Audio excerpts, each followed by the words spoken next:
दगडफेक, गोळीबार आणि जाळपोळ. आसामच्या वेस्ट कार्बी आंगलाँग मध्ये तणाव शिगेला. अतिक्रमण हटवण्याच्या मागणीवरून संघर्ष, जिल्ह्यात कर्फ्यू सदृश्य निर्बंध. कार्बी आंगलाँग ऑटोनॉमस काउन्सिलचे मुख्य कार्यकारी सदस्यांच्या घराला आग, अनेक जण जखमी. जिल्हा प्रशासनाचे कठोर आदेश, 5 जणांपेक्षा अधिक जमण्यास मनाई.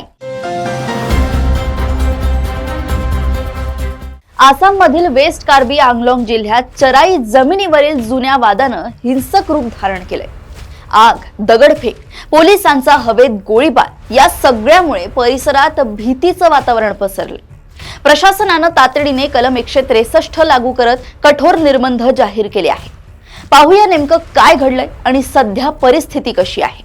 आसाम मधील वेस्ट कार्बी आंगलाँग जिल्ह्यात चराई जमिनींवरील बेकायदेशीर अतिक्रमणाविरोधातील आंदोलने शनिवारी हिंसक वळण घेतले. डोंगकामुकम परिसरात आंदोलक आणि सुरक्षा दलांमध्ये झालेल्या चकमकीत दगडफेक, हल्ले आणि गोंधळ उडाला. परिस्थिती बिघडल्याने पोलिसांना हवेत गोळीबार करावा लागला, तर अश्रुधुरांचाही वापर करण्यात आला. या संघर्षात 3 आंदोलकांसह अनेक सुरक्षा कर्मचारी जखमी झाले.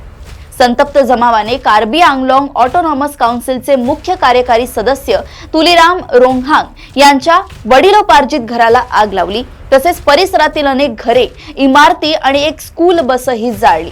जमावाने 3 दुचाकींनाही आग लावल्याची माहिती मिळते. घटनांनंतर जिल्ह्यात तणाव वाढल्यामुळे जिल्हा दंडाधिकारी निरोला फांगचोपी यांनी तत्काळ BNSS कलम 163 अंतर्गत प्रतिबंधात्मक आदेश लागू केला. पुढील आदेशापर्यंत 5 पेक्षा जास्त लोकांच्या जमण्यास मनाई असून संध्याकाळी 5 ते सकाळी 6 या वेळेत लोक आणि खासगी वाहनांच्या हालचालींवर निर्बंध लागू आहे. रॅली, मिरवणुका, धरणे, फटाके फोडणे, प्रक्षोभक भाषणं आणि परवानगीशिवाय लाऊडस्पीकर वापरावर बंदी घालण्यात आली आहे.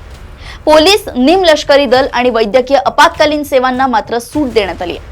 शाळा, महाविद्यालये, विद्यापीठे आणि सरकारी खासगी कार्यालये नेहमीप्रमाणे कार्यरत राहतील. दरम्यान परिस्थिती नियंत्रणात ठेवण्यासाठी अतिरिक्त सुरक्षा दल तैनात करण्यात आले असून पोलीस महानिरीक्षक कायदा सुव्यवस्था अखिलेश कुमार सिंग यांनी घटनांची चौकशी सुरू असल्याची माहिती दिली आहे.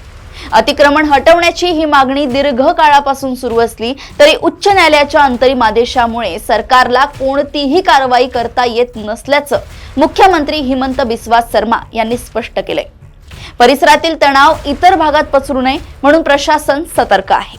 वेस्ट कार्बी आंगलाँग मध्ये हिंसाचारानंतर परिस्थिती अद्याप तणावपूर्ण असली तरी नियंत्रणात असल्याचा दावा प्रशासनाचा आहे. मात्र जमिनीवरील अतिक्रमणाचा वाद, न्यायालयाचा अंतरिम आदेश आणि स्थानिकांचा रोष हे सर्व घटक पुन्हा हिंसा भडकवण्याची भीती वाढवत आहेत.